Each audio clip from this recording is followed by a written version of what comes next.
Buenos días a todas y a todos. Muchas gracias por la presentación.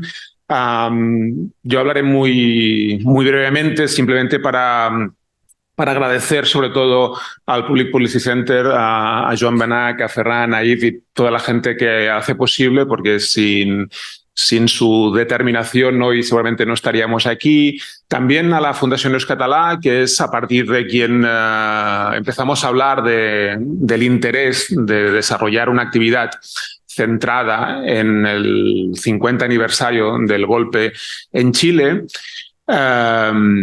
Y especialmente a Joan Garcés, con el que casi hace 20 años yo tuve ocasión de conocerlo con motivo de un curso de verano que empezábamos a preparar con Francisco Fernández Buey, profesor de esta universidad que murió en 2012, y era un curso que titulamos Visiones alternativas de la transición.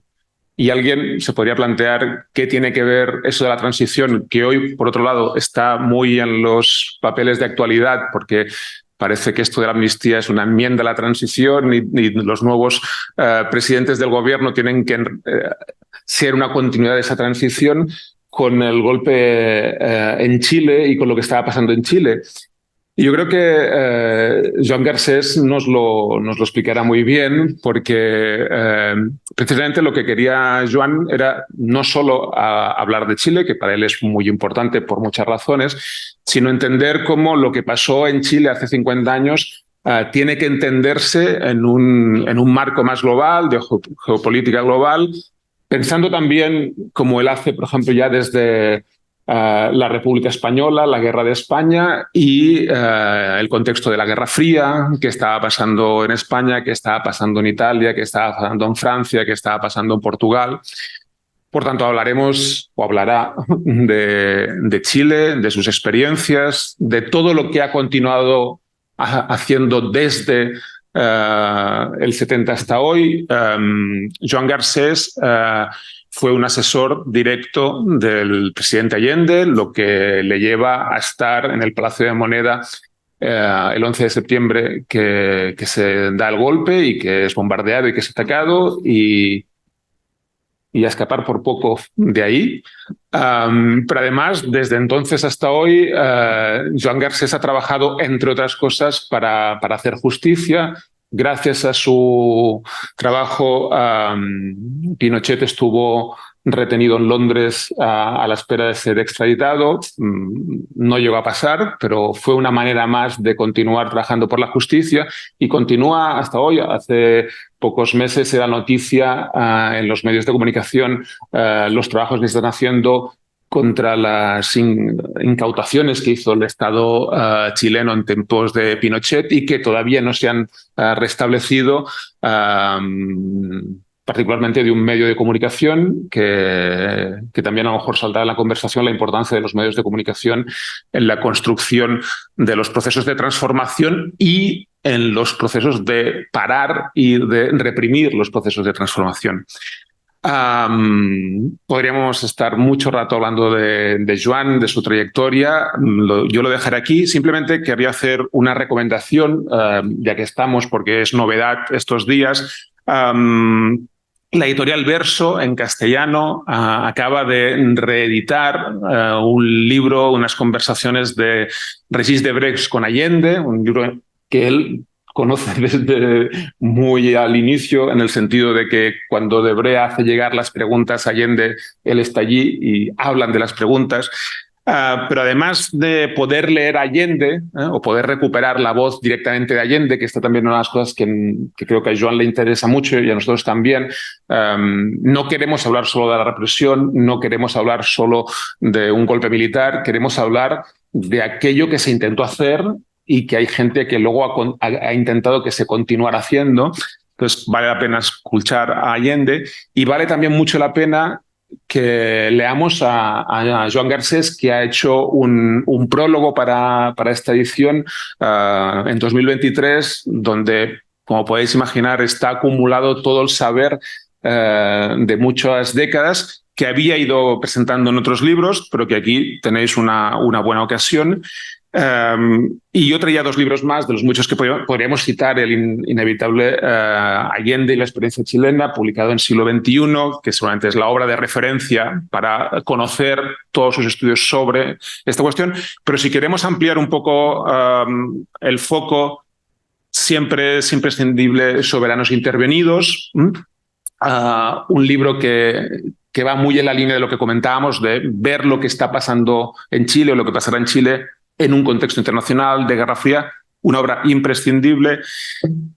Y yo hoy traía una cosa más casi como documento histórico, que es el Chile, el camino hacia el socialismo, el camino político hacia el socialismo. Este es un libro que podéis encontrar en las bibliotecas. No sé si está reeditado, en todo caso estará actualizado en otros momentos o incorporado a otros libros, pero es un libro muy interesante porque es un libro escrito durante el proceso de transformación en Chile del año 70, en el que Joan Garcés hace una interesante reflexión sobre Debré, que a lo mejor podemos recuperar más adelante, y que sirve para ver lo ocurrido en un proceso de continuidad. Esto no es solo que pasa en el 73, es lo que pasa décadas antes en un proceso que se va construyendo. A diferencia de lo que pensaba Debré, esto no es una sorpresa. Detrás de esa supuesta sorpresa hay mucho trabajo durante décadas, un trabajo hecho desde espacios políticos, desde espacios movimentistas.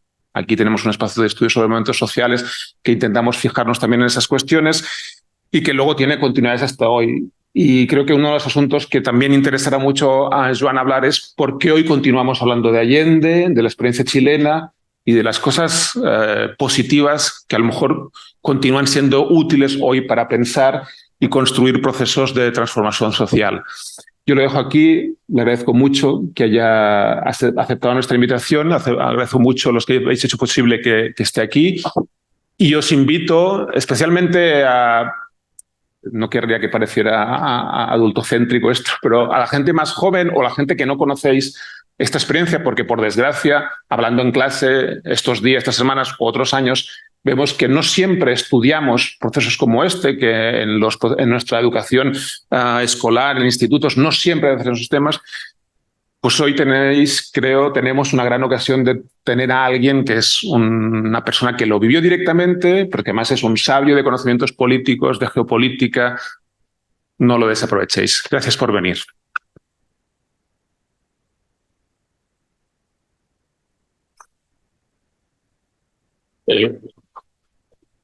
Buen día, buenos días. Gracias por la amabilísima presentación. Encantado de encontrarme con todos vosotros y vosotras.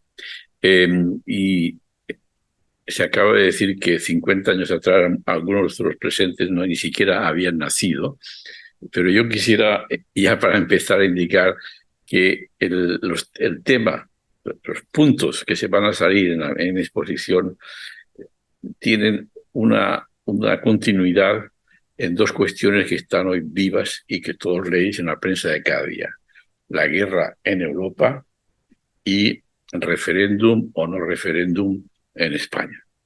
Son temas de actualidad. Y se puede reflexionar sobre esos dos puntos retrotrayéndonos 50 años y situándonos mentalmente en el contexto de Chile. Una revolución democrática en que en el año 70 el candidato de la izquierda, Salvador Allende, es elegido con un programa que dice públicamente que de transición, digamos, de caminar hacia una sociedad socialista en el sentido de superar democráticamente de las estructuras del sistema capitalista dependiente, con una política exterior no alineada, con una estructura en que la economía iba a estar centrada en la propiedad privada de los medios de pequeña propiedad privada, pero también un sistema público de empresas estratégicas, tanto las extractivas, el cobre, que es la principal riqueza del país, como la banca, como los seguros, como el comercio exterior. En el sentido, cuando digo democrática, en el sentido no solamente de respetar, sino de desarrollar los derechos humanos de primera generación, derechos políticos, derechos civiles, libertad de prensa, libertad política, sino también los derechos humanos de segunda generación, derechos económicos, derechos sociales, derecho a la salud, derecho a la vivienda, derecho al trabajo. Ese es el programa por el que es elegido. Tiene las elecciones en el mes de septiembre del 70. Unos días después, la Asamblea General de Naciones Unidas aprueba la llamada Declaración 2625, 24 de octubre del año 70, que se denomina Declaración sobre los Principios de Derecho Internacional referente a las relaciones de amistad y a la cooperación entre los Estados de conformidad con la Carta de las Naciones Unidas. ¿Y cuáles son esos principios aprobados en la Asamblea General? Los leo literalmente, dice: ningún Estado puede aplicar o fomentar el uso de medidas económicas, políticas o de cualquier otra índole para coaccionar a otro Estado a fin de lograr que subordine el ejercicio de sus derechos soberanos y obtener de él ventajas de cualquier orden. Todos los Estados deberán también abstenerse de organizar, apoyar, fomentar, financiar, instigar o tolerar actividades armadas, subversivas o terroristas encaminadas a cambiar por la violencia el régimen de otro Estado. Todo Estado tiene el derecho inalienable a elegir su sistema político, económico, social y cultural sin injerencia en ninguna forma por parte de ningún otro Estado. Fin de citación, principios de las Naciones Unidas. Pues bien, mientras esto estaba siendo aprobado en Nueva York, en Chile estaba teniendo lugar la intervención del gobierno norteamericano exactamente en sentido opuesto a lo que son estos principios. La elección es un 4 de septiembre y el día 15, el dueño del periódico más importante del país se presenta en Washington, es recibido en el Salón Oval por el presidente Nixon y le expone al presidente que hay que organizar un golpe de Estado, una intervención militar inmediata de Estados Unidos para evitar que el resultado electoral permita al que ha ganado las elecciones formar gobierno.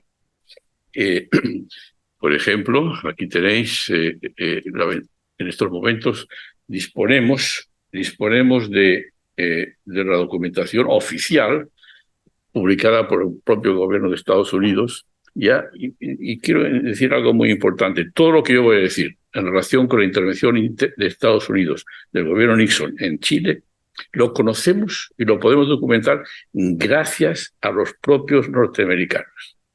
Gracias a que en el Congreso de Estados Unidos, la comisión del senador, presidida por el senador Church en el año 74, y después la ley de ambas cámaras del Congreso llamada la enmienda Henchy, que ordena a la CIA, ley del Congreso de Estados Unidos, que informa al Congreso de lo que ha hecho la CIA en Chile desde el año 64 hasta el final de la dictadura de Pinochet. Gracias a esas resoluciones internas del Congreso es que conocemos lo que yo voy a poder documentar, porque el Congreso de Chile no ha podido tomar una resolución semejante. Tampoco el Congreso español respecto de cómo aquí se organizó un golpe de Estado y la intervención de entrar al golpe de Estado del 36 de las potencias extranjeras.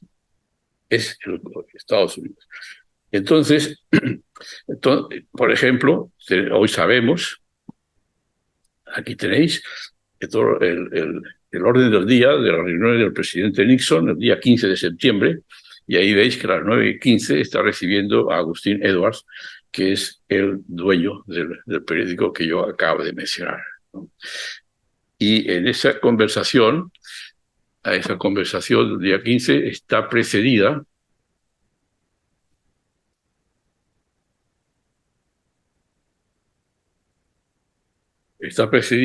veis aquí, Washington, 14 de septiembre del año 70, en la reunión participa el director de la CIA, el Agustín Edwards, el dueño del Mercurio, y aquí vais a ir viendo cómo está explicando, quien quiere conocer estos documentos después se los puedo hacer llegar, va pasando revista a la situación interna y particular donde se puede apoyar al gobierno norteamericano para, a través de acciones clandestinas, llevar adelante un golpe de Estado que impida que asuma el elegido presidente Allende. Entonces aquí tienes carabineros, que es equivalente a la Guardia Civil y Policía Armada Española. Tienes la fuerza, la Armada, tienes la Fuerza Aérea, tienes el Ejército. Va pasando y explicando y correspondiendo a las preguntas de los jefes de la CIA sobre dónde puede la CIA organizar un golpe de Estado en Chile. Y efectivamente la orden es dada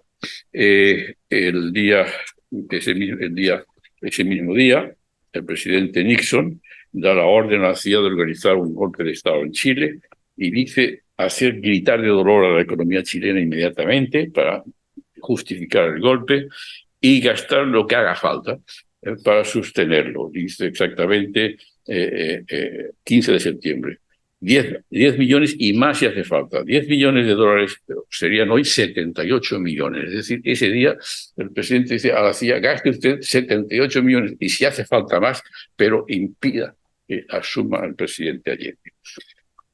Si fracasó ese golpe en octubre del año 70, fue porque 2 días antes de esta resolución de la Asamblea General que acabo de leer, el jefe del ejército de Chile se negó a cumplir las órdenes que venían de Washington, se opuso al golpe, le costó la vida, lo asesinaron, pero el golpe fracasó.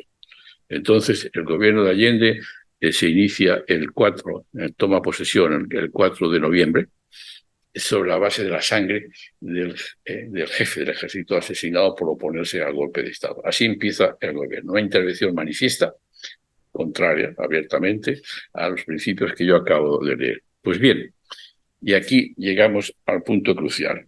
¿Cuál es la recomendación que hace el día siguiente? El 4 toma posesión el presidente.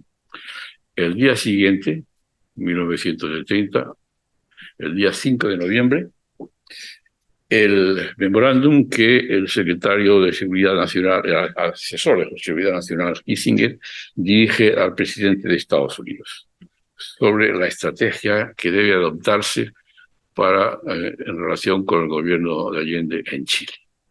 Aquí tenemos en el primer párrafo ya el encuadramiento. La elección de Allende como presidente nos plantea uno de los desafíos más serios que nunca hemos enfrentado en este hemisferio occidental.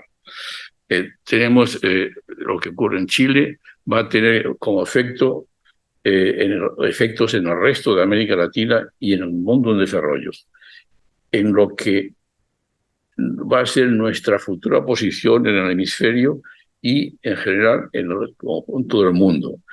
Inclusive va a afectar nuestra propia concepción del papel de Estados Unidos en ese mundo. Y va exponiendo por qué considera que la consolidación del gobierno de Allende amenaza los equilibrios mundiales. Para situaros, Chile, años 70, tiene 11 millones de personas, de habitantes. Está en la costa más alejada de Asia, de África y de Europa.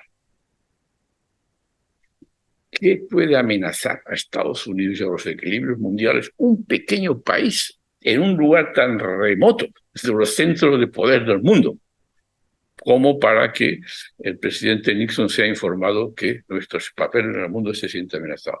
No es por los 11 millones, no es por la economía chilena, sino por los valores políticos que allí se estaban llevando a cabo. Es decir, que democráticamente fuera elegido un gobierno que se planteaba transformaciones económicas y sociales por la vía democrática, pero dentro de una concepción, una definición del sistema político y del sistema económico que no le venía desde afuera, sino generado desde dentro.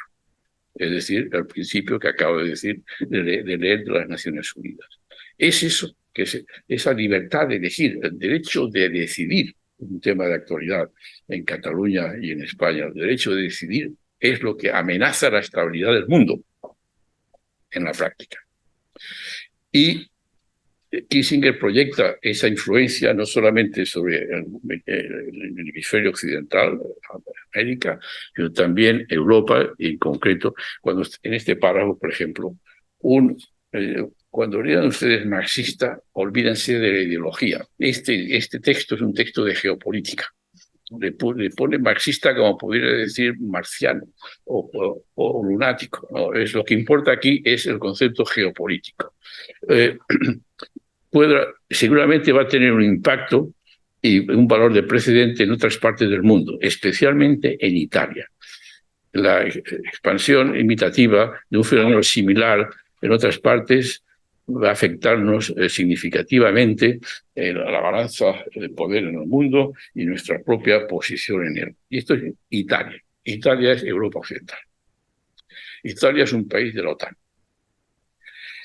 Es un país de la Unión Europea. Y vamos a desarrollar esa perspectiva porque estamos ya dentro de nuestro mundo cultural y político. Y las conclusiones a las que llega, la recomendación que van a ser aceptadas y puestas en práctica, es que usted, le dice al presidente, tiene que tomar una decisión en que nosotros nos opongamos a Allende tan fuerte como podamos y que hagamos todo lo que esté en nuestra mano para evitar que se consoliden al poder. Teniendo, y aquí viene la astucia y la malicia,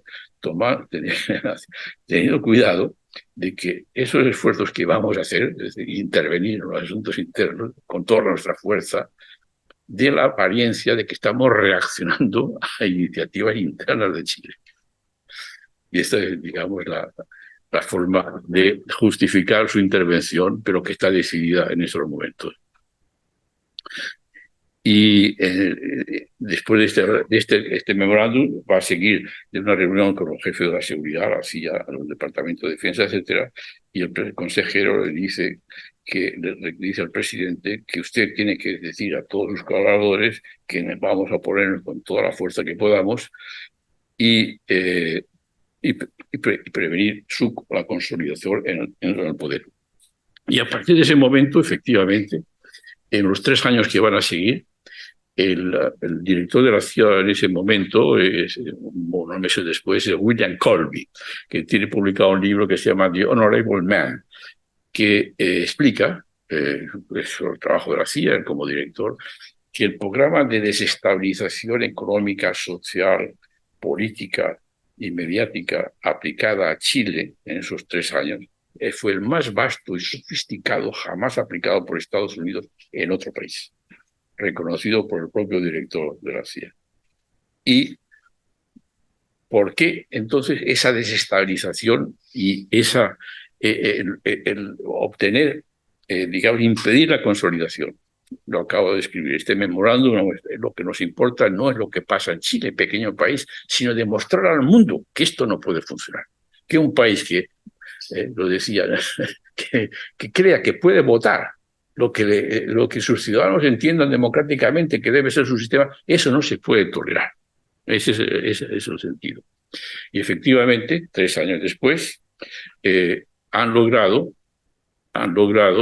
y aquí está, han logrado, a través de acciones clandestinas, aquí tienes, por ejemplo, las acciones clandestinas, el día 16 de septiembre, unos días después del golpe de Estado, el director de la CIA explica un resumen sobre las operaciones encubiertas que se han llevado a cabo en el país desde el año 70. Y da los detalles genéricos, evidentemente, en que han creado la importancia de los medios de comunicación, la polarización que han creado dentro del país para poner la fábrica, la estructura de la sociedad chilena al punto de ruptura. Todo esto para preparar, evidentemente, que los militares a tomar el poder. Y después describe a través de qué instituciones ha tenido lugar la intervención. Y menciona los partidos a los que clandestinamente han estado financiando en operaciones de desestabilización, en particular el partido eje del Parlamento, que es la Democracia Cristiana en Chile. Y después hablaremos de Italia, que también es el partido eje del Congreso. Y aquí aparece el Mercurio, cuyo dueño es el que se ha reunido con Nixon 3 años antes. Y después vienen digamos, las cantidades de dinero que han ido a esos partidos y que no dice not declassified. va pasando revista. Evidentemente en el memorándum original están las cifras, pero en lo que se ha desclasificado hasta el momento no las tenemos todavía en sus detalles, pero sí globalmente luego las mencionaré, ¿no? Aquí tienes el financiamiento del medio de comunicación que va a crear el ambiente psicológico y, para justificar el que hubiera que dar un golpe militar. De nuevo aparece $965.000 en el año 72. Y yo después daré los equivalentes en dólares actuales para darse cuenta que estas son dólares del año 70. De nuevo, los partidos, las cantidades que se le dan. Ya estamos en febrero del 73, así a 4 meses del golpe. Y hay que considerar que parte de ese dinero va a una organización terrorista que se llamaba Patria y Libertad, un grupúsculo de extrema derecha que va a hacer saltar oleoductos, torres de alta tensión, etcétera, etcétera, para crear la situación, digamos, de desgobierno, de falta de control. Esas cifras hoy serían, en la respuesta a que la enmienda Hinchey que he mencionado antes, de la CIA al Congreso norteamericano, dice que entre noviembre del 70, que asume Allende, y septiembre del 73, que es el golpe de Estado, se han gastado lo que hoy sería del orden de $54 millones financiando actividades de subversión para provocar el golpe. Bien, entonces, ahora vamos a pasar a los efectos de ese golpe buscados fuera del Estado del país, y concretamente ya en Europa Occidental. Y nos vamos a dirigir a Italia, donde el Partido Demócrata Cristiano, como os decía, es el partido que hace la mayoría en el Congreso, no existe un régimen parlamentario. Pero antes de pasar a Italia, este mes de septiembre, el mes pasado de septiembre, se ha desclasificado por primera vez el presidente de Estados Unidos cada mañana recibe en su despacho un informe de la CIA. Es un resumen de lo que los servicios secretos de todo el mundo, de la CIA, le dicen al presidente: esto es lo importante para que usted empiece la jornada de hoy.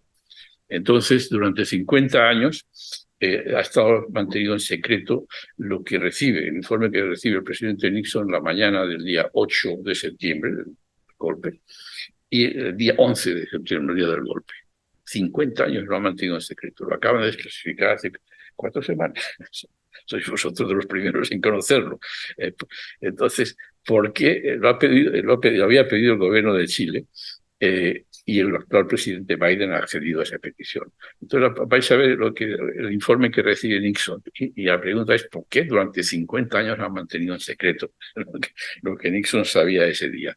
Vamos al día 8 de septiembre, que es el día sábado, el día viernes anterior al golpe. A ver si puedo aumentar el tamaño. Aquí está.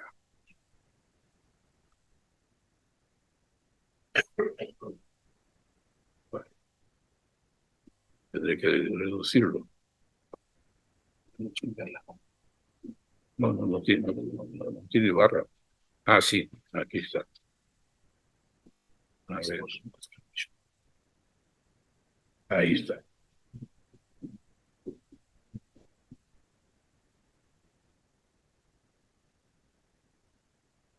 Y veis, es el informe diario del 8 de septiembre, el día viernes anterior al martes del golpe.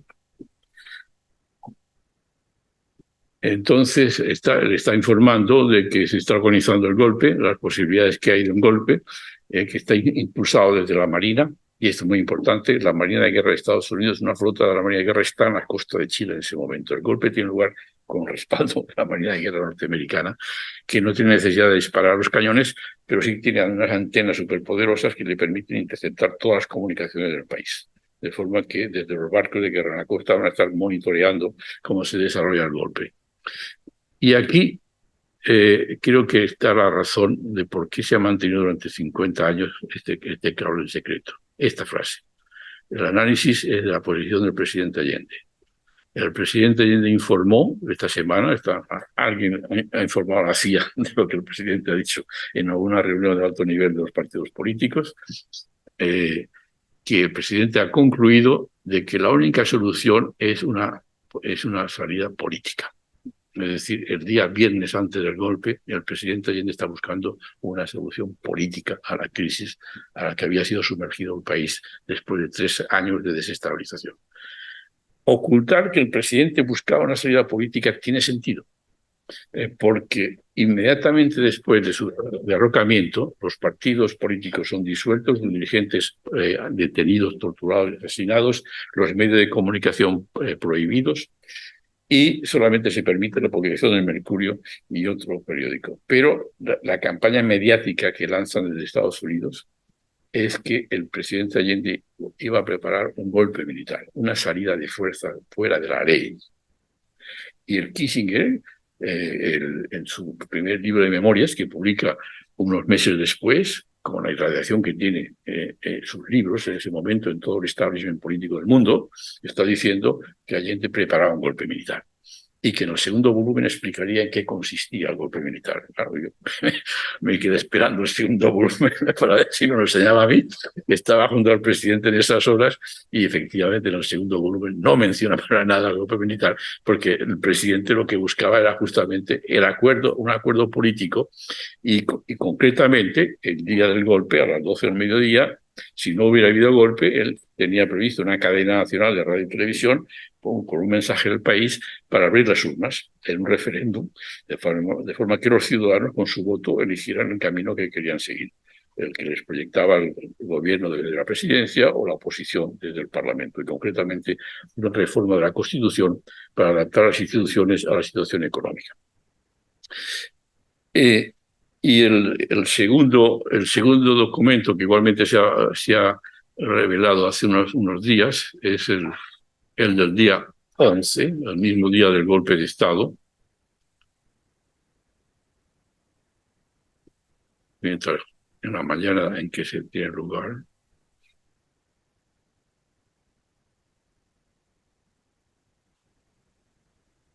En que el propio 11 por la mañana, en que se ve lo que el presidente está tratando, espera, porque temporizando, evitar el choque, evitar el enfrentamiento. Esto era súper secreto, que no se supiera que realmente ese era el camino, la salida política y democrática que a la crisis estaba buscando el presidente de los chilenos. Y vamos entonces ya a Europa Occidental. En Europa Occidental está gobernando la democracia cristiana, que al igual que la democracia cristiana chilena tiene dos alas, una ala progresista y un partido de masas, y tiene una ala progresista y una ala más conservadora. En el año 70 en el año 73, en el momento del golpe, el Partido Comunista de Europa Occidental más fuerte es el Partido Comunista de Italia. Y el efecto, si a Kissinger le preocupaba en el año 70 la irradiación que tenía la victoria de Allende en el año 70 en Europa Occidental, el efecto que tuvo ese golpe de Estado fue tremendo. No puedes imaginar hoy lo que fue la repercusión en las direcciones políticas de toda Europa Occidental, y particularmente Italia, que voy a hablar ahora, y también en Francia, de la forma trágica y terrible en que terminó el proceso democrático chileno. Y el partido, concretamente Enrico Berlinguer, que era el secretario general del Partido Comunista de ese momento, el mismo mes de septiembre, publica una serie de 3 artículos sobre sus reflexiones del efecto sobre Italia de lo que acaba de pasar en Chile, y modifica su línea política en el sentido de decir que el Partido Comunista necesita llegar a un acuerdo con la democracia cristiana para tener la mayoría en el Parlamento.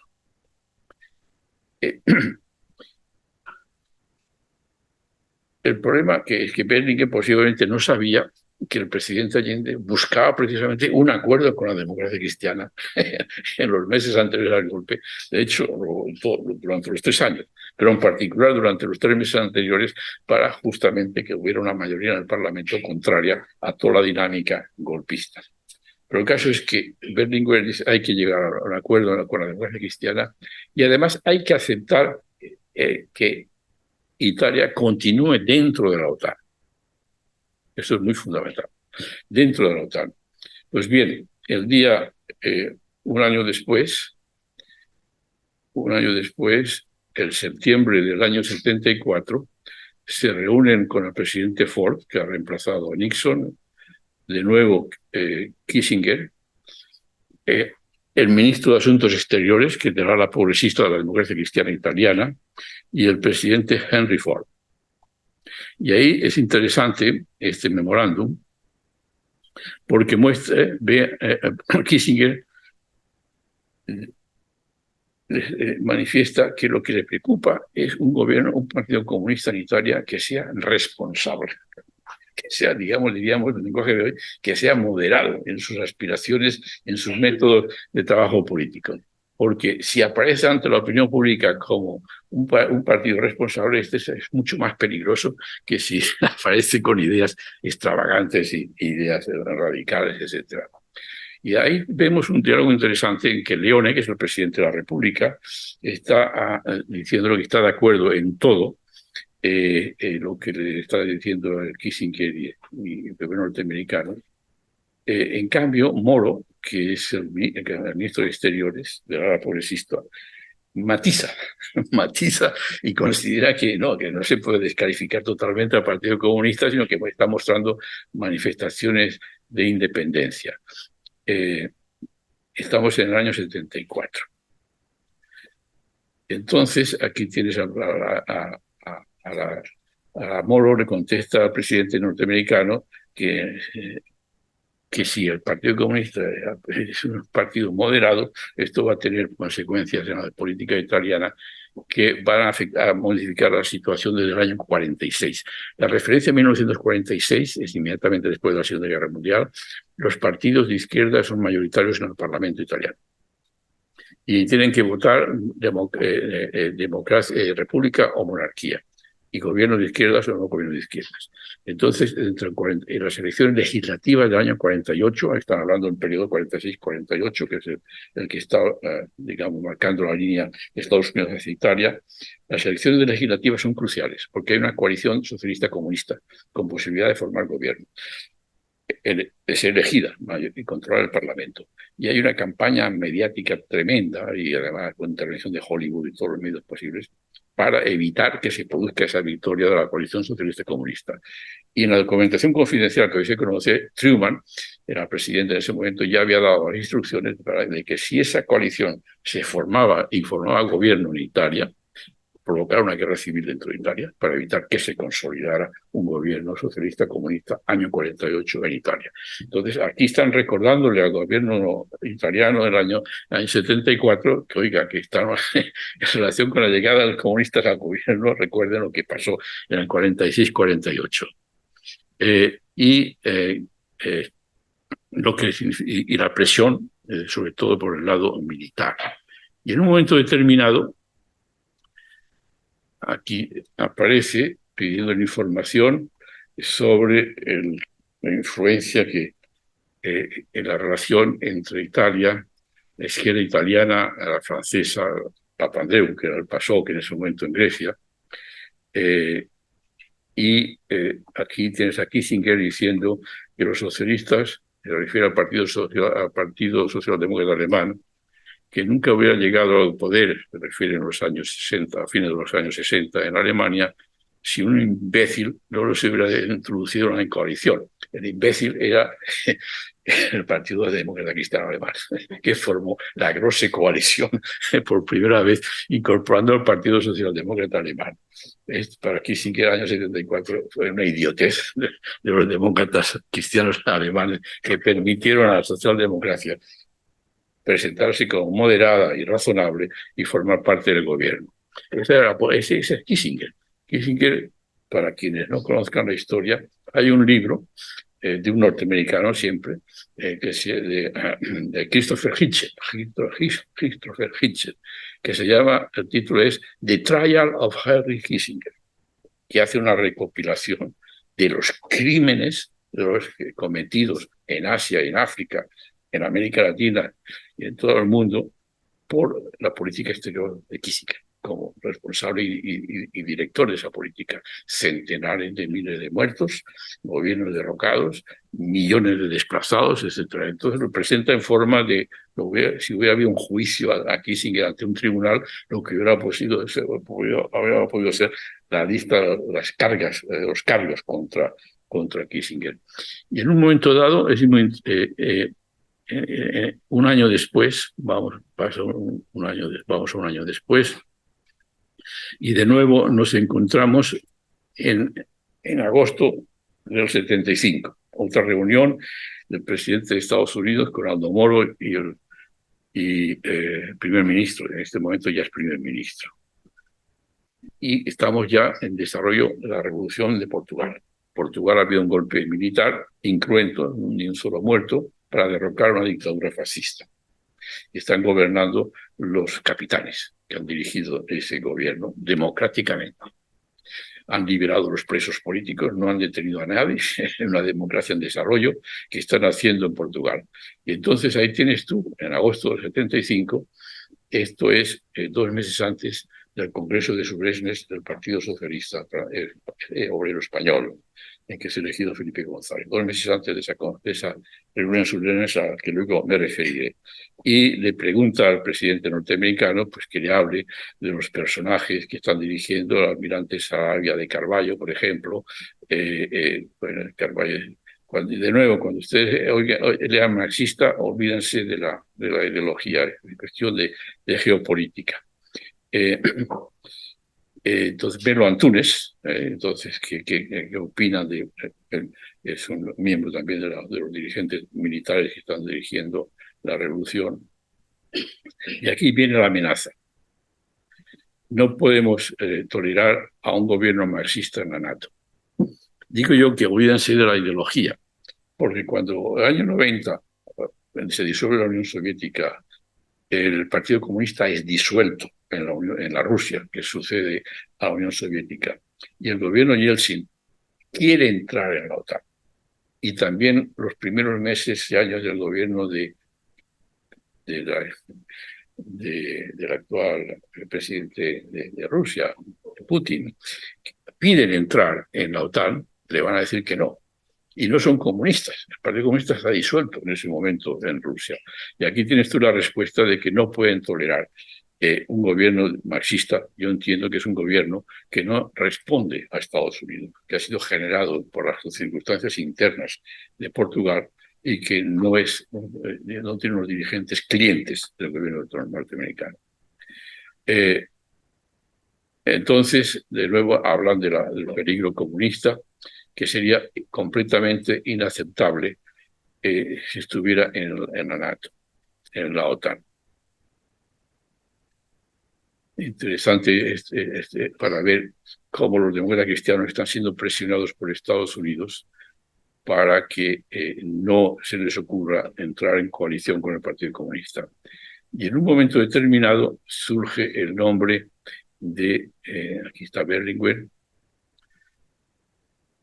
dice, Moro está de acuerdo con los norteamericanos en este punto de que, bueno, el problema que tengo yo, viene a decirles Moro, es que en el electorado italiano hay mucho apoyo al Partido Comunista. Y hay muchos italianos que ven en Berlinguer un hombre moderado y con el cual se puede hacer política, ¿no? Entonces yo, como responsable político italiano, tengo que tener presente de esa realidad, ¿no? Y de nuevo le conversan sobre las relaciones entre el Partido Comunista italiano, el francés y el español. ¿Cuáles son esas relaciones? Y aquí viene la conclusión del presidente norteamericano, que si los comunistas llegaran al gobierno de Italia, sería muy difícil explicar cómo podrían continuar en la OTAN. Es decir, o la OTAN o aquí de nuevo, es totalmente incompatible con ser miembro de la alianza. Y digo que se olviden de la ideología porque lo mismo le están diciendo a la Rusia no comunista, unos años después. Y en un momento dado, a ver si lo encuentro, aparece Mario Suárez.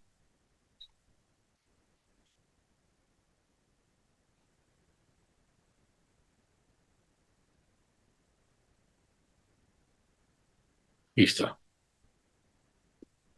Aldo Moro.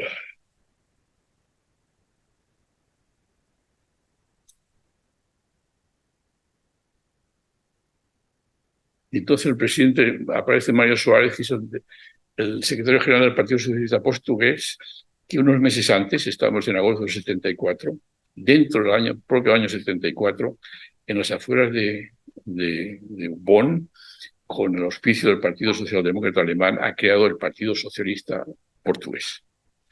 Y ahí se ve ya el interés que tiene el gobierno norteamericano en lo que puede aportar el Partido Socialista Portugués para hacer frente a esa posible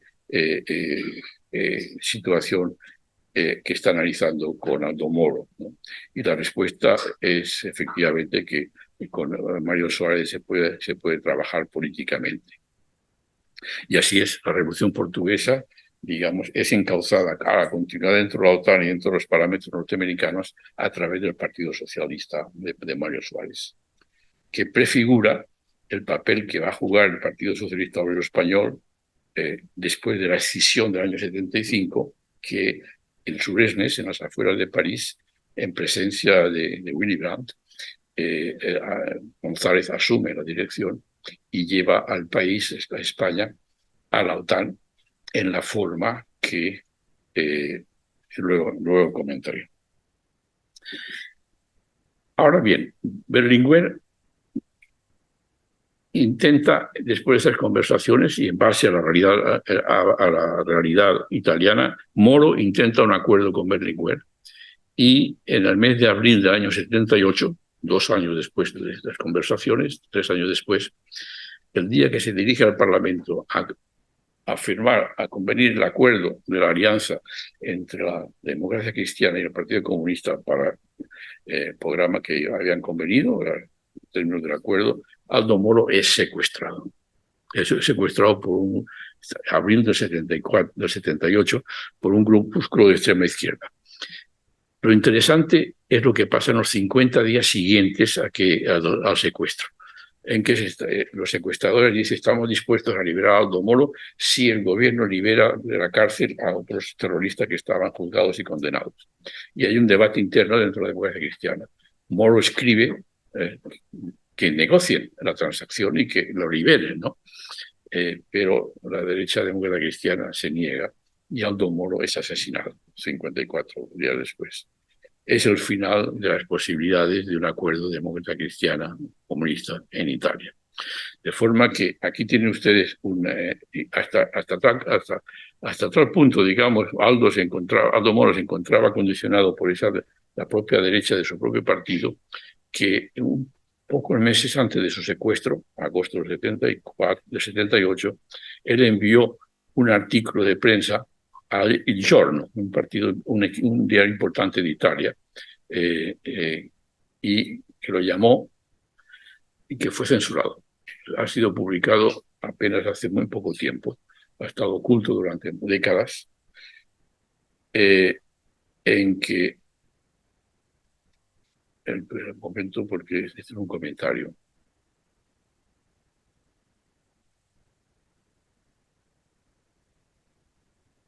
Vaya.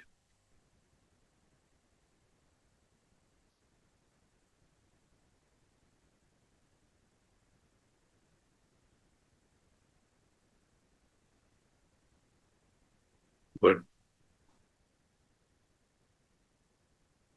en todo caso, en ese artículo que Aldo Moro está defendiendo el derecho de Italia a hacer la política interior que estima conveniente. Y insinúa que Estados Unidos está presionándole desde fuera para condicionar sus opciones políticas internas. Bien, lo importante es que ese artículo fue censurado por el periódico y durante 40 años ha estado ocultado y acaba de ser publicado hace poco en Italia. Pasamos ahora a otro país de Europa Occidental, que es Francia. La influencia de la elección de Allende en los 70 es tan manifiesta que el año 71 el líder del Partido Socialista francés, que es François Mitterrand, llega a Santiago a conversar con el presidente Allende y estudiar cómo se está desarrollando el proceso chileno. Yo fui el traductor de las conversaciones entre Allende y Mitterrand. Y el programa, después de esa visita, en julio del año 72, los partidos de izquierda franceses, socialista, comunista y el Partido Radical, firman el programa común para presentarse a las elecciones presidenciales. Es un programa común cuyo algunos de sus objetivos los voy a leer para que ustedes entiendan cuál era el ambiente político en Francia, año 72, 2 años después de que Allende hubiera ganado las elecciones y que estaba en el gobierno. El traduzco del francés. Contribuir a la paz y el desarrollo de la cooperación internacional. Bueno, palabras genéricas. Pero después dice, reforma del ejército, desarme nuclear. Y Francia tiene el arma atómica y están proponiendo llegar al gobierno y el desarme nuclear. Disolución del Pacto de Varsovia y de la OTAN. Apoyo a la Comunidad Económica Europea. Continuamos apoyando a la Unión Europea. Ruptura con África del Sur, la dictadura del apartheid, y con la España franquista. Estados Unidos no solamente reconocía la España franquista, sino que tenía bases norteamericanas en la España franquista. Sigue, reconocimiento de los estados comunistas, que especifica Corea del Norte y Vietnam. Posibilidad de autodeterminación de los territorios de ultramar, es decir, el imperio colonial francés, el derecho de autodeterminación. Y apoyo a los movimientos independentistas en el conjunto de las colonias extranjeras. Ese es el programa común en Francia del año 72, unos meses después de la visita de Mitterrand a Chile. Pues bien, la importancia de ese acuerdo del 72 es que es la primera vez desde el año 1921 en que los socialistas y comunistas están de acuerdo. El año 21, poco después de la revolución bolchevique en Rusia, como sabéis, o si no, aprender los jóvenes, se divide el movimiento obrero internacional entre la familia socialista y la familia comunista. En Francia ese congreso de división es del año 1921. Entre el 21 y el 72, los socialistas y comunistas van por caminos diferentes, excepto momentos muy temporales y circunstanciales como fue el Frente Popular del año 38. Esa es la trascendencia de ese acuerdo. Después del golpe del 73, no obstante, el programa común se somete a las elecciones del 74, que por un margen pequeño gana Giscard d'Estaing. Pero poco a poco se va diluyendo, y cuando el año 81 finalmente Mitterrand es elegido presidente, ya no está vigente el programa común. Ya el Partido Comunista apoya la elección de Mitterrand, no presentando candidatura alternativa, pero digamos ya no es lo mismo. Ya lo que acabo de leer del año 74, del año 72, ya está muy modificado. No obstante, lleva adelante el gobierno de Mitterrand en el año 71 un programa muy importante en cuanto a sus transformaciones. Y ahora España. ¿Cuál es la relación entre la España de Franco y el gobierno de Allende? Van a sorprenderse ustedes, pero son muy buenas. El gobierno de Franco no se sumó al bloqueo norteamericano contra el gobierno de Chile, tampoco contra el gobierno cubano de Fidel Castro. Y esto es un punto muy importante. En la política exterior del gobierno de Franco hacia América Latina, Franco, que está gobernando en España con el apoyo norteamericano, hasta el extremo que por primera vez en nuestra historia tenemos bases militares extranjeras permanentes, en América Latina no apoya la política norteamericana contra los dos países que se salen del marco norteamericano. Y esto es interesante. ¿Por qué? Porque va a influir en el debate posterior sobre la OTAN. Es decir, dentro de España, en los años 70, tanto en la derecha franquista como en la oposición antifranquista, hay una opinión mayoritaria de que la política exterior hacia América Latina no tiene que estar subordinada a Estados Unidos. En las encuestas, en la práctica, ya digo, no solamente no se sumó al bloqueo, sino que el gobierno de Franco en el año 72 ofreció un préstamo al gobierno de Chile, cuando Estados Unidos le había cerrado todas las vías de financiación. Y esto ya nos lleva de nuevo a la OTAN, que es en España en los años 70. Como sabéis, eh, después de la muerte de Franco en el 75, unos meses antes en Suresnes se forma la dirección del Partido Socialista, y el sentimiento de que España no debía entrar en la OTAN era tan fuerte que solamente se produce la adhesión de España a la OTAN en el año 1981, es decir, después del golpe frustrado de febrero del 81, 23 de febrero del 81, una de cuyas consecuencias fue que unos meses después el gobierno de Carlos Sotelo adhiere España a la OTAN. Lo cierto es que el gobierno derrocado, finalmente la dimisión de Adolfo Suárez, que precede al golpe del año 81, la política exterior de Adolfo Suárez en relación con América Latina es de continuidad con la que acaba de escribir el gobierno de Franco.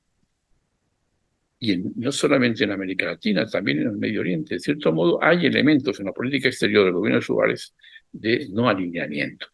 Inclusive hay referencias de que en los debates internos del gobierno Suárez había planteado la posibilidad de que España se adhiriera al movimiento de los no alineados, que en aquel momento era una realidad. Y una de las explicaciones que se dan en cuanto a lo que se buscaba con ese golpe de Estado era acabar justamente con la posibilidad de que ese no alineamiento de España se institucionalizara. Y lo cierto es que la relación de causa-efecto, sí o no, no es algo que no está suficientemente documentado, porque, entre otras cosas, así como los norteamericanos han desclasificado los documentos que estamos viendo, en España sigue siendo secreto toda la documentación de la trama civil y militar en torno del golpe del año 81. Pero lo cierto es que a partir de ese momento, el gobierno español se dirige hacia la OTAN, ingresa en la OTAN, y el gran debate que sigue ya en los años 76, 77, 78, hasta el referéndum del 86, son 10 años en que el principal debate estratégico en España es si España debía permanecer en la OTAN o salir de la OTAN. Y apenas un par de meses antes del referéndum, que fue en el año 86, una encuesta publicada por El País decía que a favor de continuar en la OTAN estaba el 18% de los encuestados y en contra el 53%, y el 30% no se pronunciaba. Esa era la fuerza que había en la opinión pública española. Y detrás de ese 53% había un amplio espectro. Había, como digo, sectores que venían del franquismo y, desde luego, la inmensa mayoría de los partidos de centro izquierda y de la izquierda. El OTAN bases fuera era el lema de manifestaciones que se estaban produciendo en todo el territorio español. Y sin embargo, ese Partido Socialista, cuya dirección se forma en Suresnes, lleva a referéndum el si debe continuar o no. Y lo lleva con 3 condiciones para aprobar la continuidad. Una, que España no se integraría en el comando militar de la OTAN, la primera condición. La segunda, que en territorio español no entrarían buques de guerra o armas, de naturaleza atómica. Y había una tercera, que era la reducción de las tropas norteamericanas en España. Son las 3 condiciones que el gobierno de González dice que si se aprueba el sí a la continuidad de la OTAN, España hará esta política. Pues bien, se aprobó el sí con un margen reducido. Cataluña votó masivamente en contra de la continuidad de la OTAN, también en el País Vasco, y en el resto de España, el margen fue reducido, y ninguna de las 3 condiciones se ha producido. Hoy España está dentro de la OTAN, el Comando Militar Integrado. Los acuerdos navales con Estados Unidos y sobre todo con Gran Bretaña establecen que España no investigará, ni inspeccionará, ni preguntará el tipo de armamento que van en las naves que fondean en puertos españoles, y la presencia de soldados norteamericanos, tropas norteamericanas en Andalucía es muy superior a la que había en el año 86. vale decir, y yo establezco el detalle, requeriría más tiempo del que tenemos, cómo esos elementos que están de carácter estratégico alrededor del éxito electoral de Allende y después del éxito de la desestabilización y el golpe de Estado tienen sus ramificaciones subterráneas en decisiones políticas muy importantes que se han tomado en Francia, en España, en Portugal y en Italia. Y ahora me voy a referir concretamente al derecho de decidir en el caso español. Como acabo de indicar en el memorándum de Kissinger y en las conversaciones posteriores, Estados Unidos condiciona el derecho a decidir. Ustedes no pueden decidir algo que va en contra de lo que son los marcos que nosotros hemos establecido para América Latina o para Europa Occidental. Aquí con la OTAN, allá sin OTAN. Pues bien, el derecho a decidir está igualmente condicionado por esas opciones. El derecho a decidir en España no es reconocido en el momento del fallecimiento del general Franco y del cambio de sistema político de un partido único fascista, la Falange Española, por un sistema pluripartidista y de Estado de Derecho. Ese derecho a decidir en España en el año 75, 76, 77 tiene una pregunta clave, que es la misma que hicieron a los italianos en el 46. ¿República o monarquía? La transición española está hecha para evitar que la pregunta se formule. No ya digamos decidir si sí o si no, una u otra, sino ni siquiera plantearla. Y el artículo en la Constitución que va a evitar eso es que no se admite en la Constitución el referéndum, si no es a iniciativa del gobierno y con carácter consultivo, de forma que pase lo que pasa en España. Cualquiera que sea su evolución política interior, la Constitución va a ser una barrera para que la ciudadanía, a través de las urnas, pueda decidir en un referéndum cuestiones cruciales como son las que se llevan a consulta popular en el referéndum. Lo cual contrasta con los países que han tenido un cambio político de otra naturaleza. En Italia, como he dicho antes, hubo ese referéndum y en las constituciones francesas desde el 45 se admite el referéndum y en la constitución griega, después de la dictadura militar de los años 60 y 70, se somete al referéndum si los griegos quieren una democracia con corona o una democracia sin corona, y votan a favor de una democracia sin corona, que es la que tienen actualmente.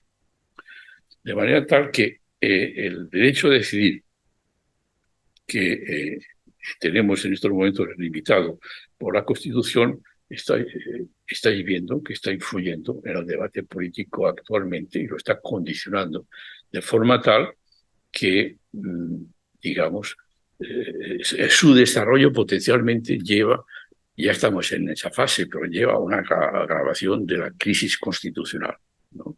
Como consecuencia de esa imposibilidad de pedir un cambio de la Constitución a través de mecanismos democráticos. Y lo mismo se aplica en el caso de Chile. La transición chilena después del golpe, después de la dictadura militar, que empieza en 1990, sigue el modelo español de los años 77-78. Y, por un lado, si la transición española a partir del 77 está marcada por un hecho estratégico fundamental, que es la destrucción del ejército republicano en España. El ejército que se construye en España a partir del 39 está hecho precisamente con personas con valores antirrepublicanos, y hay una continuidad entre el ejército antirrepublicano que respalda a la dictadura española y el que sigue hasta el momento. No hay una ruptura, y tampoco en Chile. En Chile, en el año 90, se restablece el sistema de partidos, pero el ejército, hasta el año 98, tiene a su frente como comandante en jefe al propio Pinochet, y en la Constitución actual el ejército republicano de Chile, que fue destruido en el 73 y por eso hay un golpe, pues la beta republicana quedó destruida, no ha recuperado su dimensión republicana, que en el caso de Chile se concreta en que desde que nació como república, el Senado tenía que aprobar quién podía ser elevado al rango de coronel, comando de tropas o de capitán de navío, y general o almirante, pues solamente el presidente de la República lo podía nombrar, y cesar cuando perdía su confianza, porque eran cargos de su estricta confianza. Hoy, en Chile, la Constitución no permite eso. El ejército tiene sus propios mecanismos de cooptación interna y el presidente no puede cambiar al comandante en jefe. Y si lo intentara, el Senado tiene la posibilidad de respaldar al comandante en jefe frente al presidente de la República. Lo mismo pasa en relación con el ejercicio del derecho a decidir. Aquí en España hemos estado condicionados por el sistema electoral aprobado un año antes de la Constitución. El año anterior, la ley vigente, es una ley que está concebida en su estructura precisamente para que la restauración del sufragio universal se haga de manera tal que no pueda reproducirse una decisión como la que se produjo el 16 de febrero del 36, en que ganó el Frente Popular, o sobre todo el 14 de abril del 31, en que ganó la coalición socialista republicana. La técnica electoral está ahí, basta con analizarla. ¿Por qué gana el 14 de abril del 31 la opción republicana? Pues por el voto de las ciudades. ¿Cómo evitar una nueva reproducción simplemente otorgando a las ciudades menor representatividad que las zonas rurales? Así de sencillo. ¿Cuál es el sistema, el distrito electoral 36 o 31? Unipersonal. Cada ciudadano sabía cuál era su representante y por consiguiente podía controlar el voto cómo actuaba. Se suprime. Ahora va a ser el marco provincial.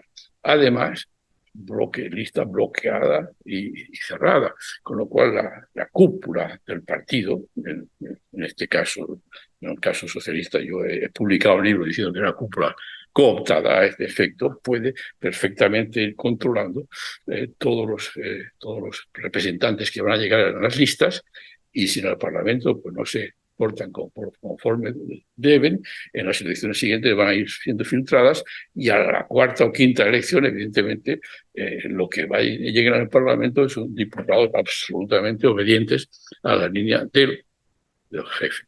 Son mecanismos, este y otros, que están pensados precisamente para controlar. ¿Controlar dónde? Dentro de ese marco que está explicando Kissinger en el año 70 al presidente, hablando del mundo en su conjunto. Y esto nos lleva a la situación actual en Europa. Yo veo una relación entre esas opciones estratégicas y el hecho de que en estos momentos estemos en guerra en Europa. Una guerra que evidentemente tiene unos actores que son los que se están matando en el frente de batalla, con todos los crímenes inherentes a toda guerra, pero que tiene unos condicionantes estratégicos igualmente, que es de nuevo la expansión de la OTAN. En mi análisis yo soy muy claro al respecto y lo digo respaldado por muchos, digamos, especialistas en la materia, entre ellos también muchos norteamericanos, empezando por el propio Kissinger. En este caso, yo creo que es un gran criminal, Kissinger, pero en este caso, en relación con la guerra de Ucrania, él tiene razón. Es decir, la expansión de la OTAN es el precipitante de la relación rusa al respecto. Pues bien, ¿cuál es la posición de los países europeos en relación con esa guerra? Lo estáis viendo. En nuestro propio país es una posición absolutamente alineada de manera totalmente acrítica. Yo pienso que estos elementos del día de hoy que estoy comentando, en relación con España y en relación con países del entorno en la Europa occidental, se pueden entender buscando sus raíces en las decisiones de carácter geopolítico que yo he resumido de una forma muy compendiada y necesariamente incompleta en la introducción de esta charla. Y dicho esto, pues yo creo que estamos llegando al límite del tiempo y me gustaría, si es posible, después de unos minutos, y que aquellas opiniones críticas y en desacuerdo con lo que yo acabo de sostener, pues se puedan igualmente manifestar. Muchas gracias.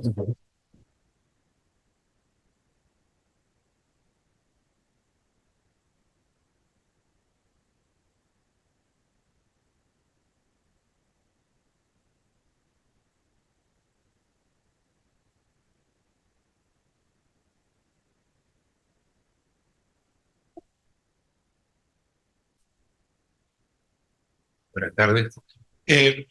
Una consulta. ¿Usted también está viendo la nueva constitución en Chile cómo se está fraguando o realmente no ha hecho una parte? Bueno, sí, lo estoy siguiendo, sí. Estoy siguiendo cómo se está desarrollando el debate constitucional, sí. ¿Y qué opinión tiene? Si os parece, hacemos una ronda de preguntas para que luego podáis ir respondiendo.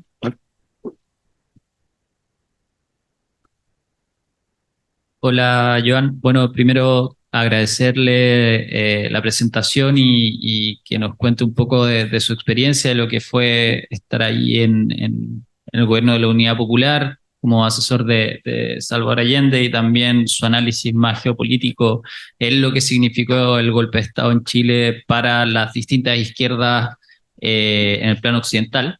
Me parece muy, muy interesante. Y mi pregunta tiene que ver más con el plano propiamente chileno también, en el sentido de que con la conmemoración de los 50 años del golpe de Estado se ha hablado mucho de si el golpe efectivamente era una situación inevitable o no. Yo a mi juicio, tanto política y analíticamente, creo que evidentemente no era inevitable. O sea, había un margen político, como usted señala, y que era lo que se buscó desde el gobierno, tratar de, con la muñeca, que Salvador Allende decía que tenía, poder lograr un acuerdo político. En ese sentido, llevarlo al plano más del sistema de partidos chileno, independientemente de la entrada de la CIA y todo lo que usted bien señala. ¿Usted cree que efectivamente era o no era inevitable el golpe de Estado en Chile y el término trágico de la experiencia de la Unidad Popular? Eso, muchas gracias.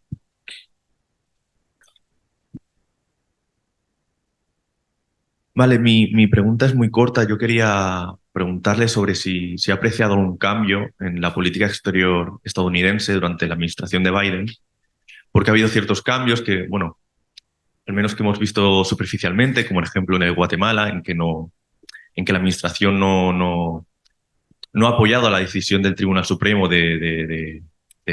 bueno, de impedir la elección del nuevo presidente. Y, bueno, era básicamente esta pregunta, si ha notado algún cambio y algún cambio de rol o de posicionamiento. Gracias.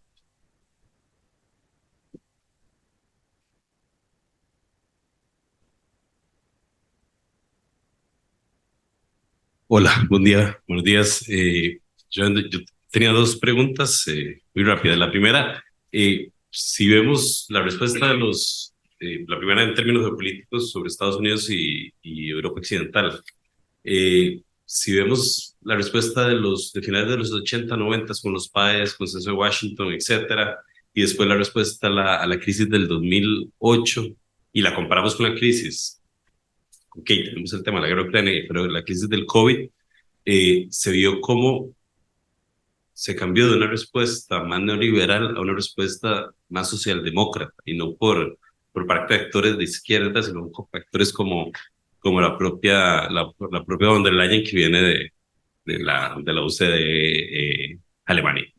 La pregunta sobre eso es, ¿crees que hay un cambio estructural en esta resolución de los asuntos a nivel geopolítico?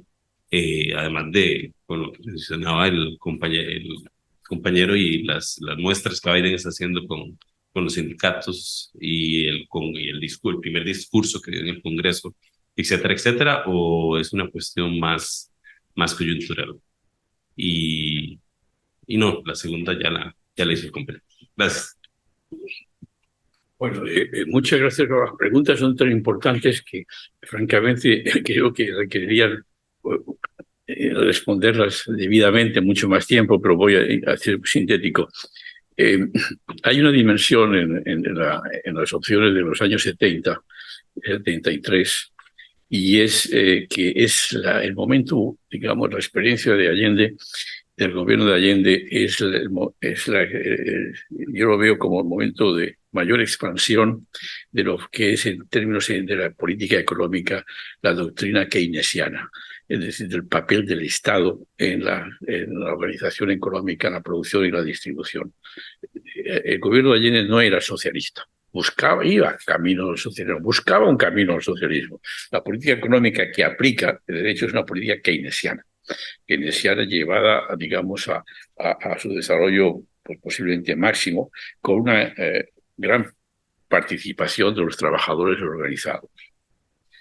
Y visto desde ese punto de vista, el éxito de la contrarrevolución en Chile es el comienzo del camino hacia lo que hoy llamamos neoliberalismo, es decir, la reducción del Estado al mínimo, a la privatización de los sectores industriales, de los sectores comerciales, de los sectores financieros, de la salud, de todo lo que es la vida social, la privatización del agua, incluso hasta del aire. Lo que estamos viviendo y esquemáticamente se denomina bajo el concepto de neoliberalismo.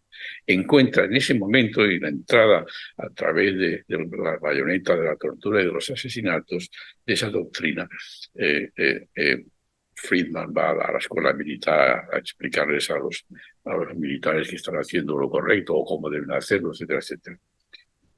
Esa política sigue vigente en nuestro. Hay matizaciones, hay adaptaciones a la realidad, de que cuando surgen problemas como el que acaba de evocar, el papel del Estado es fundamental.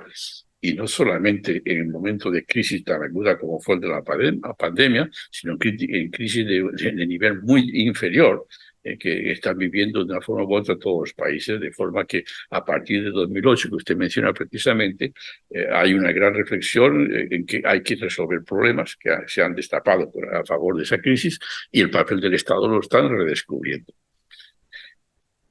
A su vez, yo he simplificado mucho por la necesidad de ir a lo fundamental, pero las matizaciones hay que tenerlas siempre presentes. He centrado en Nixon y en Kissinger esas opciones que yo he analizado, pero he dicho también directamente, y lo reafirmo ahora, que dentro de Estados Unidos, del sistema de poder norteamericano, había contrarios a esa política en Chile. Y concretamente el Partido Demócrata desde el Congreso estaba censurando la intervención de Kissinger en Chile. Y la investiga después y la condena. De forma que cuando llegan los demócratas al gobierno a partir del 76, con Clinton, con Carter, que lamentablemente está muriendo en estos momentos, hay un cambio en relación con la dictadura. Y esa presidencia de Carter exige investigar el crimen de Letelier en Washington, por ejemplo, y descubre qué es lo que hay detrás de ese asesinato. Y a su vez el presidente Clinton, en los años 90, no hay golpes en América Latina. Es decir, a partir del final de la Guerra Mundial, de la Guerra Fría, Estados Unidos ha abandonado en América Latina estas opciones de intervención y provocar golpes militares. Esa es la realidad, pero naturalmente no he tenido tiempo de exponerla. Pero sí es importante. Se ha mencionado antes el caso de la detención de Pinochet. Yo logré esa detención en mi papel de director de toda la acción judicial, pero conté con el respaldo judicial, legal y político de Estados Unidos. Yo estuve en la Casa Blanca antes de la detención pidiendo la colaboración de la justicia norteamericana en relación con los crímenes territoriales que he mencionado y aportar todas las pruebas que había de la red de criminal de los servicios secretos de Pinochet que estaba asesinando aquí y allá, y concretamente en Washington, a la justicia española. La desclasificación masiva de documentos que tenían los Estados Unidos de los crímenes cometidos durante la dictadura, yo la pedí y Clinton la ordenó. De forma que cuando se menciona que el actual presidente de Estados Unidos está apoyando que se respete el resultado electoral en Guatemala, es coherente con esta política de los demócratas, ¿no? Del Partido Demócrata. Eso es indudable. Pero naturalmente el golpe de Estado se produce bajo la administración Kissinger, la administración Nixon, y yo siempre he dicho que fue una desgracia para ese país que en ese momento, que en la selección del 72 no las hubiera ganado el rival de Nixon, a quien yo conocí, McGovern. La historia de Chile hubiera sido distinta, cuál nunca se sabrá, pero que hubiera sido diferente no me cabe ninguna duda. Por consiguiente, cualquier análisis que se haga hay que diferenciar el momento, las circunstancias y los personajes. En relación con el cambio constitucional, en Chile se siguió el modelo español y se hizo una constitución en el 78 que está hecha para evitar su reforma, si no es con el acuerdo de los propios sectores franquistas. Sin el acuerdo de los que vienen del franquismo, la constitución española está bloqueada y no se puede cambiar. En Chile hicieron el mismo esquema, es decir, los 3/5, etcétera, etcétera, sabiendo que los sectores pinochetistas tienen tienen la representación suficiente para evitar esa mayoría y cambiar la Constitución. El cambio se empieza a producir a partir del estallido. El estallido que todos hemos conocido del año 2019, que revientan la sociedad y como consecuencia de los efectos de la política que se ha estado siguiendo, social y económica sobre todo, pero sin conocer las causas. Las calles de Chile se llenaron de manifestantes de una forma espontánea, masiva, la vimos todos en televisión, pero no había detrás una organización, no había un programa, no había un proyecto, no había un liderazgo. Y eso, en fin, ha marcado los meses posteriores. Y en estos momentos, pues esto nos llevaría mucho más lejos, el gobierno de Chile, la sociedad chilena se encuentra en el momento en que está cortocircuitado. Las posibilidades de cambio real son muy reducidas en la práctica y en la realidad, más allá de lo que los otros quieran querer. Entre otras cosas, como consecuencia de lo que se ha logrado con ese tipo de transición, es decir, que los centros de poder real, económico, financiero, militar, mediático, están en las mismas manos, en los mismos sectores que sostuvieron la dictadura. Como aquí ha pasado también, visto desde otro punto de vista, la alta magistratura fue cambiada después del 78, no, continuó hasta su jubilación regular. Todavía en los años 90 había magistrados en la Sala Penal del Tribunal Supremo que habían estado en la División Azul. Y estaban todavía, y lo mismo en los mandos militares y los mandos policiales, ¿no?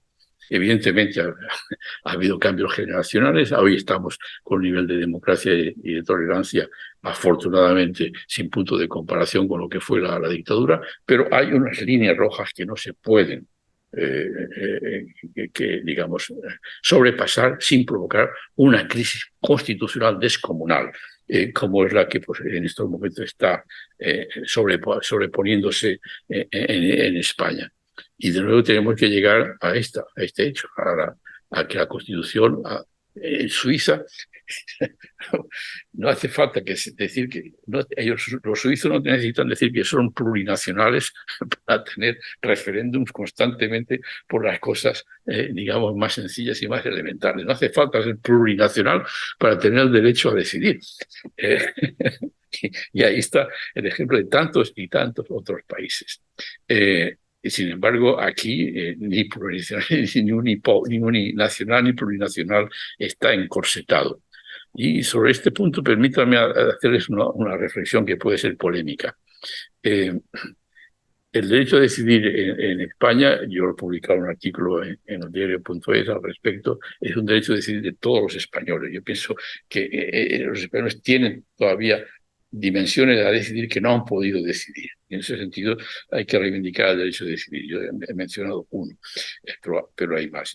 Y en cuanto a si ese derecho a decidir tiene que contemplar la independencia o no independencia, yo ahí me permito una sugerencia que por si alguien la encuentra, es probable.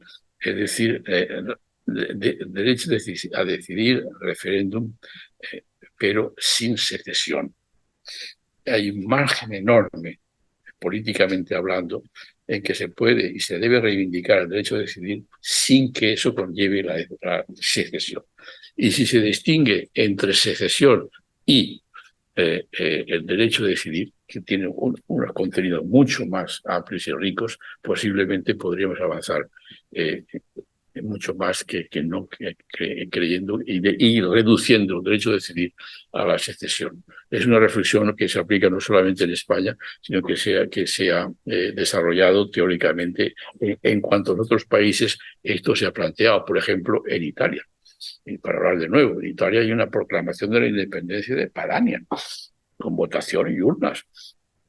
Y a nadie se le ocurre detener y me poner en la cárcel a quienes defendieron el referéndum de si Padania era independiente o no era independiente. Y entonces, en relación con eso, precisamente, grandes e ilustres juristas y politólogos italianos reflexionaron sobre el derecho a decidir sí, pero sin secesión. Y ahí se puede ir muy lejos y se puede conseguir muchísimas cosas. Perdón por hablar desde fuera de Cataluña sobre este tema. Y en relación con la inevitabilidad del golpe, bueno, efectivamente el propio presidente de Estados Unidos es informado de que el gobierno Allende iba a evitar ese golpe y era posible. El referéndum, Chile era un país de elecciones, era el país con una democracia, digamos, en aquellos años, el país con un sistema democrático más avanzado de todo el mundo hispánico, en Chile del 70 y 73. Y abrir las urnas, que la ciudadanía supiera, los propios militares supieran que el país iba a poder votar para una salida a la situación de crisis a la que había sido llevado, era un factor de disuasión del golpe, hasta tal extremo que los golpistas tenían previsto que fuera el 14 y lo adelantaron porque el día 10 el presidente, a su mando de confianza, que hasta ese momento eran leales, les dice: voy a convocar a las próximas horas un referéndum. Ahí adelantan el golpe para que el país no sepa que había una salida política electoral. Y durante toda la dictadura, y aún mucho más allá, nunca se ha dicho que había un golpe, digo, que había un referéndum que iba a ser convocado ese día. Se ha mantenido con igual nivel de secreto que las comunicaciones que he leído del día 8 y 11 de septiembre al presidente Nixon.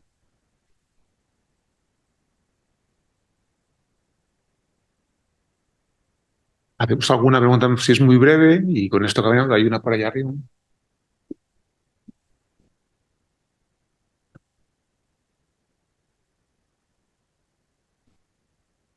Y yo quería que me comparase un poco, si se puede, el proyecto político de Gabriel Boric con el proyecto político de Salvador Allende y después respecto a el papel de los Estados Unidos a nivel internacional. No sé cómo valora aún la intervención que ha tenido, las relaciones que ha tenido con, por ejemplo, el gobierno de Maduro o el bloqueo de Cuba que se mantiene. Ha sido una cuestión más fácil de contestar que la primera, para mí.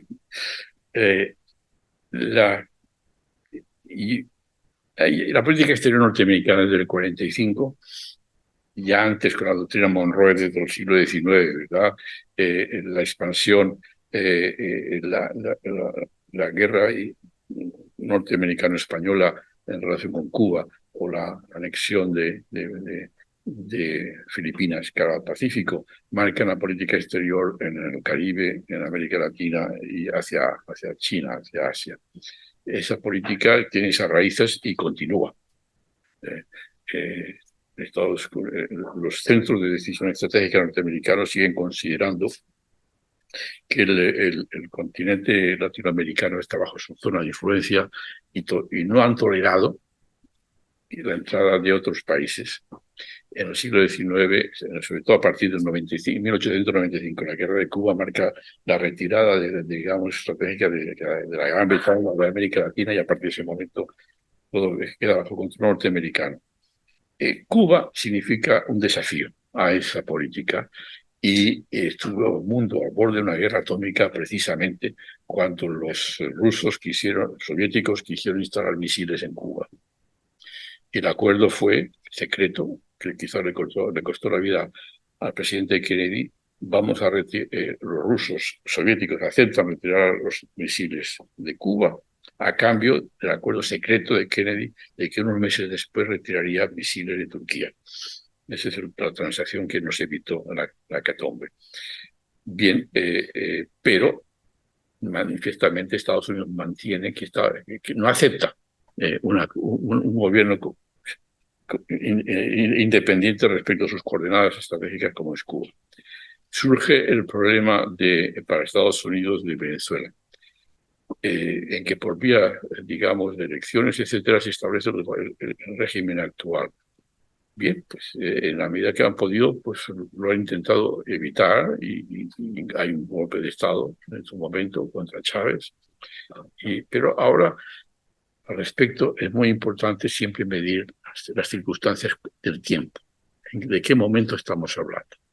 En estos momentos, las instrucciones que le está dando orientaciones Kissinger al presidente de Estados Unidos, hoy, si las intentan dar mutatis mutandis a unas circunstancias como las presentes, la concreción no puede ser igual.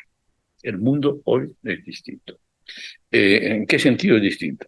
Cuando yo he leído esos principios de las Naciones Unidas, al comienzo, esos principios, si leéis los pronunciamientos públicos del gobierno de China en estos momentos para criticar a Estados Unidos, están reproduciendo esas frases.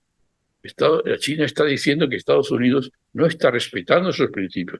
Ha hecho suyos esos principios. ¿Cómo los aplica? Ya es otra cuestión. Pero desde el punto de vista de la proclamación, están reprochando, no toleramos a Estados Unidos continuando interviniendo en otros países en esa forma. Detrás del BRIC, los países del BRIC, están estos principios. De forma que en estos momentos, a diferencia de los años 50, que son los años año 54 de la conferencia de Bandung, de la coordinación de los países que se están independizando, la India, Indonesia, etcétera.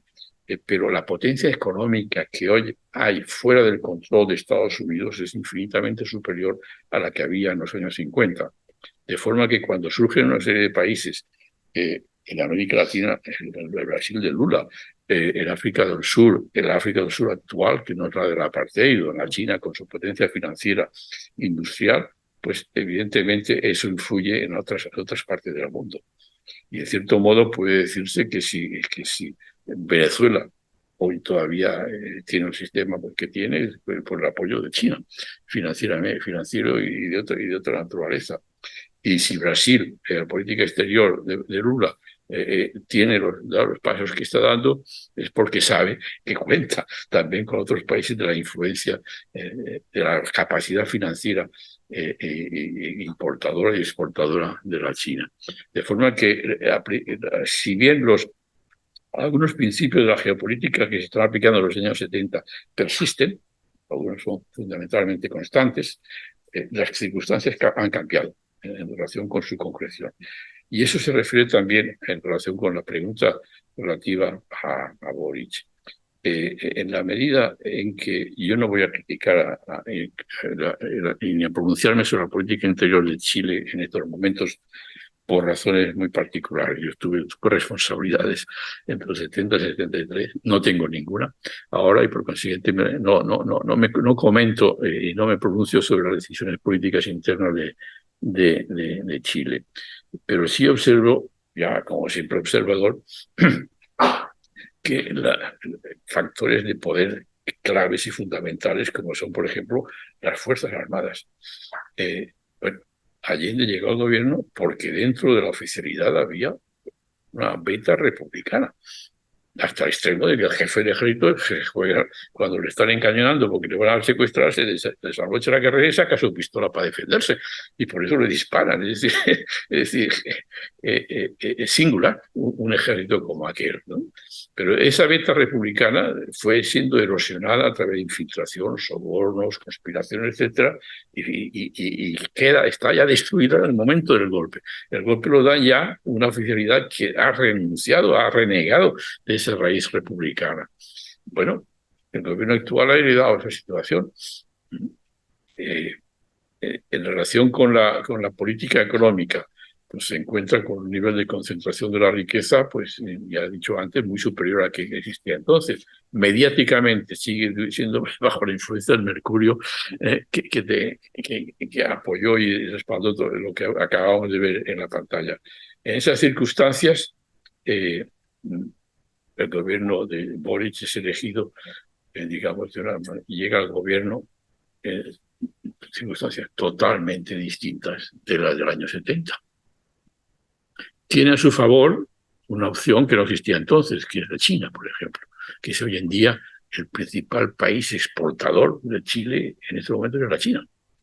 En los años 70 y 73, el gobierno de Allende es el primero que reconoce a la República Popular China. En todo el continente en la isla de Cuba es distinta, pero el continente, el primer país es Allende, año 71, pero la capacidad económica de China en el año 71, digamos, fue insignificante respecto a lo que hubiera sido un respaldo financiero. Es decir, el gobierno de Franco ofreció una ayuda financiera a China, al gobierno de Chile muy superior a la que le ofreció la China. Esa es la realidad de los años 70 y la realidad actual. De forma que, digamos, las opciones políticas en Chile yo las veo encuadradas dentro de esas coordenadas. Pues lo dejamos aquí, sin agradecer el esfuerzo de sintetización, la evocación de documentos y de experiencias. Muchas gracias por regalarnos esta conferencia y muchas gracias a todas por venir.